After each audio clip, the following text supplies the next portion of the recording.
E aí pessoal, aqui quem fala é André Cadori e esse é o About Money. E antes de começar o vídeo, quero pedir o seu like e também a sua inscrição aqui no nosso canal, caso você ainda não seja um inscrito. E nesse vídeo eu vou falar mais uma vez sobre trechos de grandes investidores. E nesse vídeo o investidor escolhido é Luiz Barsi Filho, geralmente eu trago Lírio Parisotto e Luiz Alves. Mas nesse vídeo eu trouxe Luiz Barsi, onde ele comenta sobre o caso Americanas. Mas algum tempo atrás, no programa do Primo Rico, Luiz Barsi comentou sobre o caso Americanas e o que ele acha de tudo isso. Porque por mais que o caso principal que todo mundo esteja debatendo seja a fraude na empresa, a gente também tem que concordar que é um setor muito difícil de se operar, o setor de varejo, ainda mais aqui no Brasil, onde o poder aquisitivo das pessoas é bastante reduzido. Então, por mais que o problema tenha sido uma fraude contábil, essa fraude provavelmente existiu e na maioria das vezes existe em empresas que já têm um problema no seu setor, que já enfrentam dificuldades, empresas onde seu modelo de negócio é muito difícil de fazer ganhar dinheiro. Isso, obviamente, não justifica qualquer tipo de corrupção em empresas.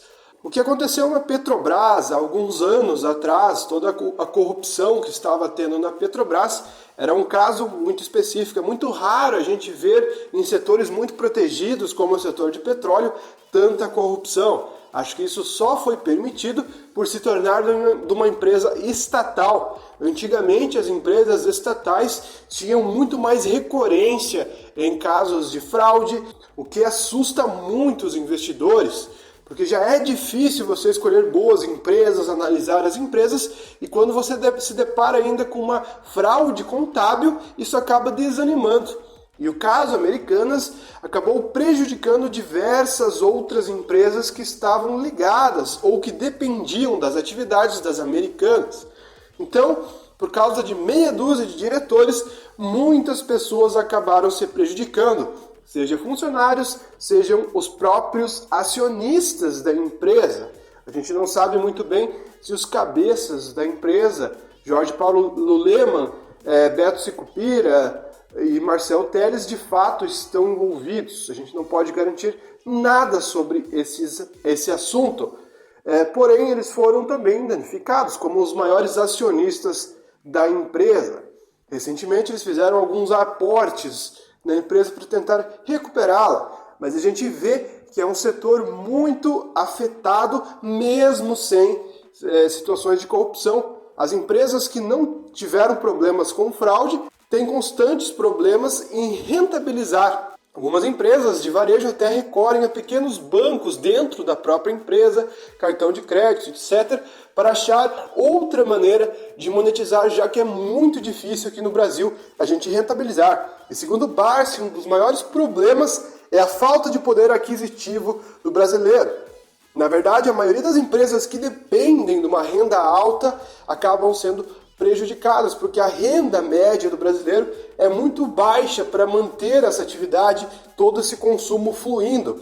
Então, quando a gente tem cortes na flexibilização da economia, então os juros sobem e a gente não tem tanto acesso ao crédito, como o momento atual que a gente vive e nos últimos anos a gente vem vivendo, já prejudica essas empresas. Não seria correto isso, a gente teria que ter esse aumento nos juros e a atividade não deveria ser tão afetada que nem é aqui no Brasil. Mas devido ao fato do brasileiro não ter condições financeiras, às vezes até não ter tanta educação financeira, é muito difícil manter de pé essas empresas em momentos de juro alto. Se elas não forem muito bem administradas, a tendência natural é que elas se prejudiquem, tendo fraude contábil ou não tendo. Então, o caso das Americanas abriu o olho de diversos investidores que estão meio receosos com o varejo. Ainda mais eles veem empresas que, em momento de dificuldade, estão tendo números interessantes. Isso já acende o alerta e o investidor fica com receio, achando que possa ter outros casos de corrupção. É triste imaginar que em todos esses anos e toda a evolução que a gente teve em governança corporativa, a gente ainda vê casos assim. E pode ter certeza que, mesmo que a gente não saiba, existem diversas empresas espalhadas por aí, sejam empresas maiores ou menores, que tem esse tipo de caso e a gente não faz a mínima ideia de que está tendo. Então, de certa forma, eu acho que esse caso só poluiu a imagem das empresas brasileiras e acendeu um alerta sobre o varejo. Então eu vejo hoje em dia empresas de varejo que eu acho que estão dando a volta por cima, mas mesmo assim a gente não vê reações significativas na cotação. Parece que o setor inteiro foi contaminado. Você é daquele do time Barsi que acha que todas as empresas de varejo vão ficar para trás? Bom, na minha opinião, existem algumas empresas que são mais bem administradas e que eu acho que podem durar até mais tempo. Mas quando ele fala que o setor de varejo é um setor difícil, eu concordo. Não é o tipo de empresa que você só compra para o longo prazo e ganha dividendos, assim como ele faz na sua carteira.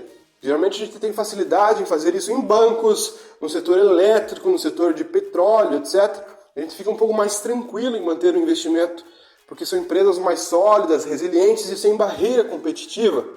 Já o setor de varejo, como todo mundo pode entrar, não tem barreiras competitivas e tal, a gente sempre fica inseguro com o investimento de longo prazo. Enfim, o que vocês acham? Vocês investem no varejo? Deixem aqui nos comentários e fiquem com o corte. É uma gestão fraudulenta, só pode ter sido uma gestão fraudulenta, a verdade é essa. É uma gestão fraudulenta não revelada nos balanços, né? Tá correto? E outra coisa, é varejo. Então, certo. Ele já tinha falado isso no último podcast. Gente, não investe em varejo, olha o que aconteceu aí. O Barça é tipo a Bíblia. É mais atual que o jornal de hoje. Os 10 mandamentos. Varejo vai quebrar. Tipo assim, já te falei, cara. Eu já falei 3 vezes pra você que varejo não é o jogo. Mas sabe uma coisa que eu achei, cara, nesse negócio da Americanas? O nosso mercado já não tá, tipo assim, maduro pra ter esse tipo de coisa, sabe? Não é uma coisa... E você, veja, né, cara? E você veja que coisa interessante. Este procedimento da loja americana afetou muitas empresas. Com certeza. Muitas empresas que produziam vendas com time, com tempo, com prazo, né? Balduco foi uma delas. Né? Grandes A Lacta fornecedores, foi né? outra. Como? Grandes fornecedores, né? Grandes Chocolate, fornecedores. Então, Nestlé é o também, tal negócio. Puta prejuízo. Por quê? Olha, teve até uma empresa, uma das empresas mais antigas do país, de chocolate, nunca foi o melhor chocolate do mundo, mas sempre foi um bom chocolate, uma empresa chamada Pan. Pan? Pan. Pan em São Caetano, fica em São Caetano. Pan. Muito Eu bem. conheço, hein? Sou de São Caetano, hein? Essa empresa, Já era, né? assim que se revelou o que aconteceu com a loja americana, ela pediu a autofalência. Caramba. Tal era Dependência. a dependência. Por quê? Porque ela vendia para as lojas americanas, pegava a fatura e descontava no banco. Mas, com isso, ela agilizava a sua atividade. Quando ela soube que não ia receber nada, ainda ela tinha que pagar o banco, ela pediu sua autofalência. Cara, teve muitas editoras de livro também que tinham, sei lá, 2 milhões de estoque. Tem um amigo que perdeu uma Tem grana. uma Foi isso, lista aí de credores que nunca vai ver essa grana aí. Nosso amigo lá, ele falou pra mim, foi 2 milhões que ele perdeu. Nossa, eu acho que a grande lição é que não existem jabuticabas. Eu não acredito em jabuticabas. Quer dizer, a Lojas Americanas era tida como uma referência diferente do varejo. Porque tem uma Sim. marca centenária. Poxa, é uma das varejistas que consegue distribuir bons dividendos. Então, Não, deixa eu falar uma Complicado. coisa. A loja americana, eu conheço a loja americana há muitos anos.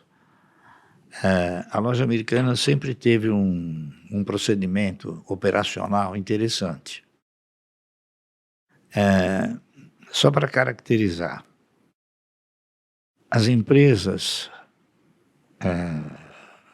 do setor de medicamentos, alguém um dia falou para mim o seguinte: Barsi, a minha empresa, eu compro por tonelada e vendo por grama. Estão entendendo? A loja americana comprava por grossa e vendia por dúzia. Em saquinhos, eu me lembro. Então, enquanto ela pôde desenvolver essa atividade, ela sobreviveu. Sim. Mas ela foi progressivamente regredindo. Vocês vejam o seguinte: na rua Riachuelo, não me lembro se é rua Riachuelo ou Senador Feijó, a loja americana ocupava a loja dos dois lados. Ela foi gradualmente definhando, tá certo? Por quê?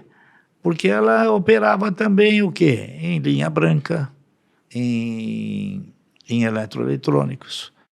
Eles já foram referências em DVDs e livros, sei. Tipo, ia muito ver Papelaria, né? qual é o filme do momento. Ela acabou vendendo o quê? Acabou vendendo roupa, né? Acabou vendendo calçada, acabou vendendo louça. Então, tudo isso foi degradando a atividade da empresa. Por quê? Porque o varejo, realmente, ele é muito penalizado pela economia. Falta do quê? Falta de poder aquisitivo. Tá entendendo? Então, o camarada compra uma geladeira e fica com ela 20 anos. 18 parcelas. Não deveria ser. Se ele tivesse poder aquisitivo, ele trocaria mais vezes pelo modelo, pela beleza, enfim. Tá certo? Sim. É isso aí. Mas